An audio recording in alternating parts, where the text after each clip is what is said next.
Hey everybody, welcome back to my channel. My name is Zara and today I am going to be recommending you 10 classics that you should read before you die. Now, I'm a big fan of classics. I read a lot of classics. I haven't read that many this year so far, but that will be changing relatively soon.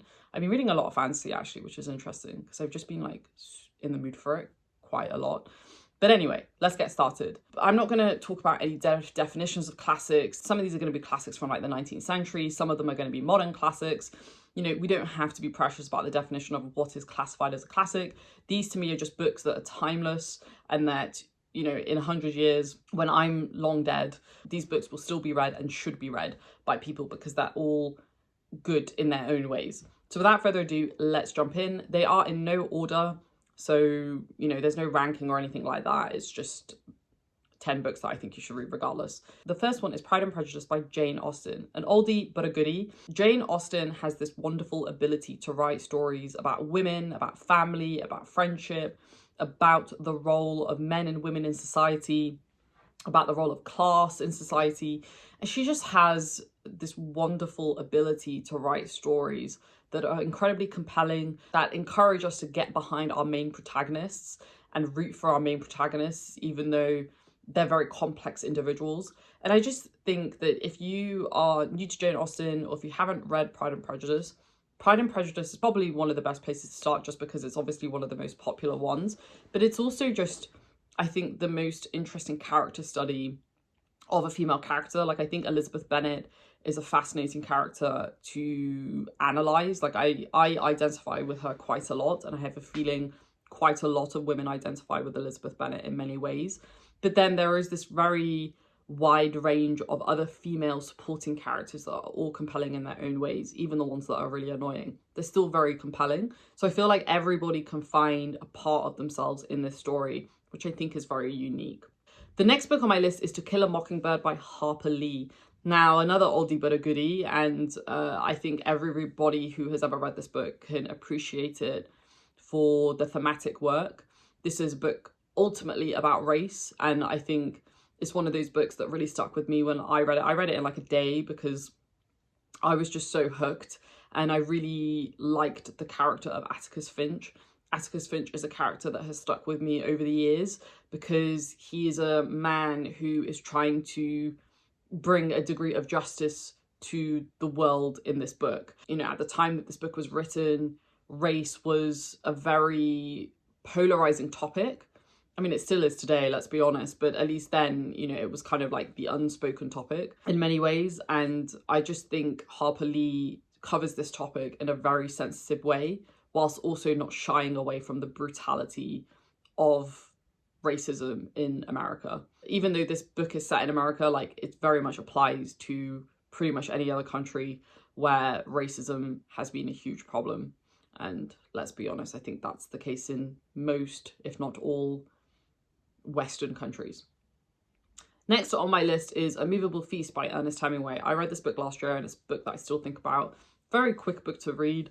It's a book about a couple who are in Paris and they're trying to basically make a living in Paris and live a good life in Paris. But really, there's a lot of things happening under the surface. This is a book about marriage. It's a book about friendship. It's a book about loyalty. It's also a book about the impact of war and PTSD on young men, and the effects that that can have, alcoholism in particular, and overindulgence. And I think it's a really also beautiful vignette into what Paris was like at the time that this book was written. It felt very familiar to me, it felt very raw, and it was very intimate as a story. I think it's just one of those books that you can sit down with a nice cup of hot chocolate and read it in an hour or two, and yet it will transport you to a point in time and to a place, and it feels very magical, and I strongly recommend it for that reason. The next book on my list is Fahrenheit 451 by Ray Bradbury. Now, this is also an oldie but a goodie. I'm going through the oldies and the goodies at the moment. This one I loved. You know, I think it's a particularly relevant book to today. I mean, I think all of these books are to some degree. But this one is particularly relevant because very recently, certain states in the US have banned books in schools, which I just think is absolutely fascinating. if not disturbing, that that's happening in the 21st century. I've always been one of those people that said that if anybody's banning a book, you should probably read it. And I definitely think that still holds to today's climate. But this is a dystopian story set in a time where books are banned and they're burned. It's very much a story about the policing of intellectualism, the policing of knowledge, the policing of ultimately free will, because in my opinion, knowledge equals free will. And I think knowledge historically has been one of the ways that societies have been able to marginalize people. We see this today, even, you know, like in places like Afghanistan or Iran. You know, we see that, you know, women, as an example, are not able to go to school and they're not able to get access to knowledge. Fahrenheit 451 is an extreme of that in the sense that it applies to everybody in this world, whereas we just see it within specific groups at the moment. Unless you're in America, in which case it applies to everybody. But anyway, Fahrenheit 451 is a very depressing look at what life would be like if we didn't have access to knowledge. We kind of get these vignettes into kind of the daily life of people and how they're essentially like zombies, just kind of floating through life, not really thinking and not really intellectualizing anything, which I think is really depressing. And it's just a very stark look at what we are not that far away from, because all it takes is banning one book, and then from there it gets very easy to ban the rest. So think about that, folks. Next book is my favourite book of all time, and that is The Three Musketeers by Alexandre Dumas. This book is my life. It's like part of my identity now, like genuinely. I love the story. It's a book about loyalty, friendship, identity, figuring out who you are, knowing what your dreams are. It's about the importance of relationships. It's just a really wonderful story, ultimately about friendship and loyalty, set against the backdrop of the war between the French and the Spanish, the Valois and the Habsburgs. And it's just fascinating. Whenever I talk about this book, I always say that it's got a little bit of everything, and it really does. It has romance in it, it has historical context in it, it has war in it, it has fight scenes in it, it has banter in it, it has literally everything. It has religious themes in it as well. Like, it literally has everything. Parts of it have not aged entirely well, but please, folks, please remember the time that this book was written in. Bear in mind that the author himself was in the army or was in the military. And so his world is very different to the world that we are in today. That most certainly does not take away from the magic that this book is. And I just love it. I'm going to do a reread of it this year. I do a reread of it every single year. And I cannot wait. I just cannot wait. It's just the best book I've written. But it's perfect. Honestly, it's perfect. All right. Next on my list is The Road by Cormac McCarthy. So more of a modern classic, in my opinion.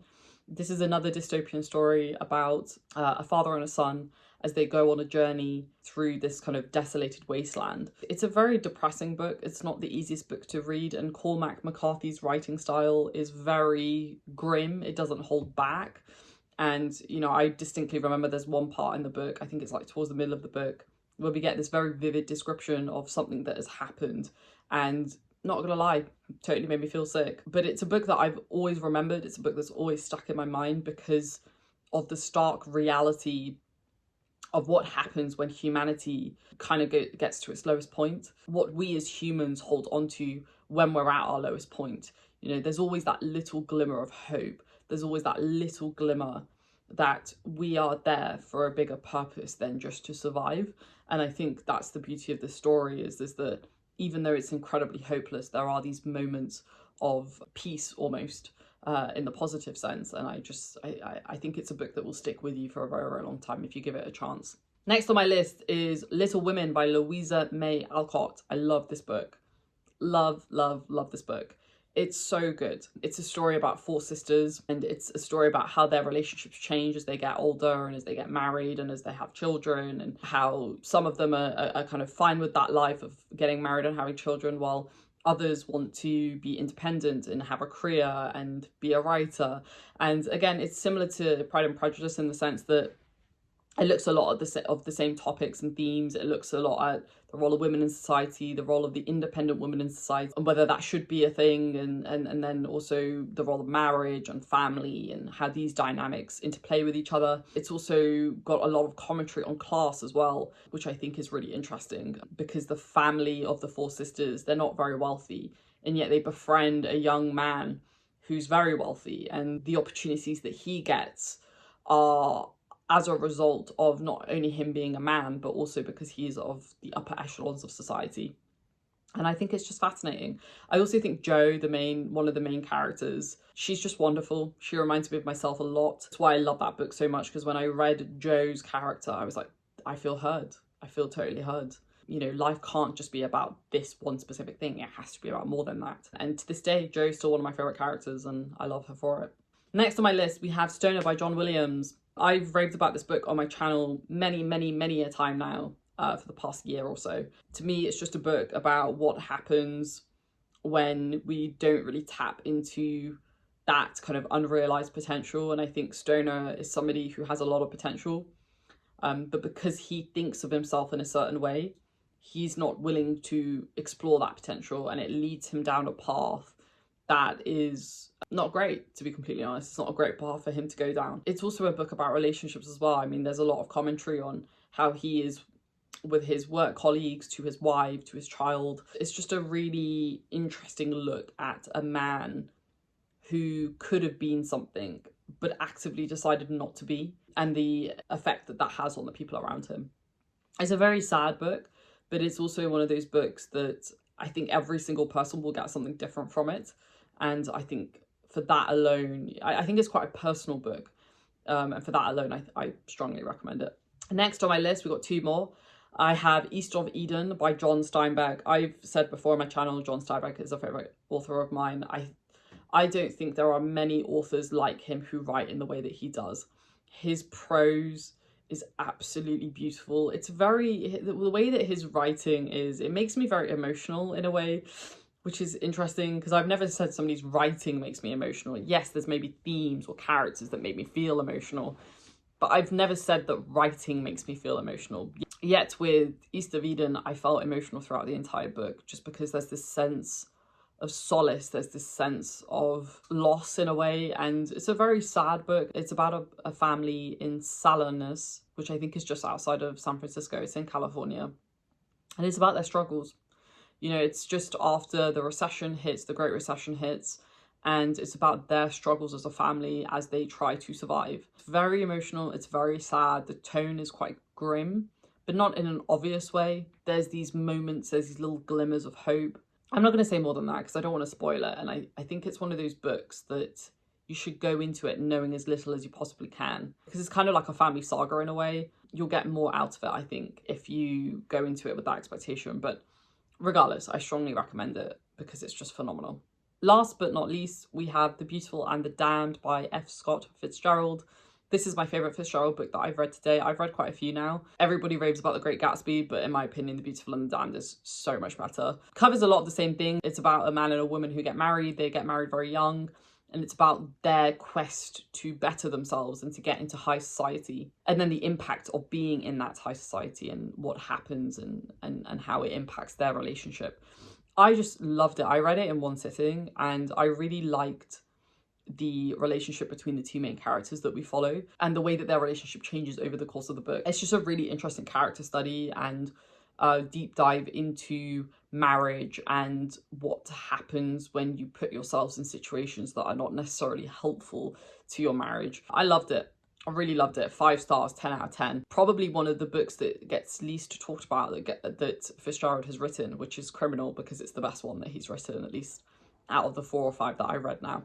So I strongly recommend it. It's also super short, so you can read it in like one sitting. So there we have it. Those are 10 classics that I think you should read before you die. I will do a second list because there's more classics that you should read before you die, but these are the first 10. Let me know if you've read any of these. Let me know if you have any recommendations based on, you know, what I've given, and if there's any that you think I would like, because, you know, I've read quite a few classics now, but there are many more to read. All of these books were 5 stars, 10 out of 10 for me. You'll get something from them that will enrich your own life, and I think that in itself is worth it. So see you down in the comments, everybody. Stay safe as always, take care, and I'll speak to you soon. Bye.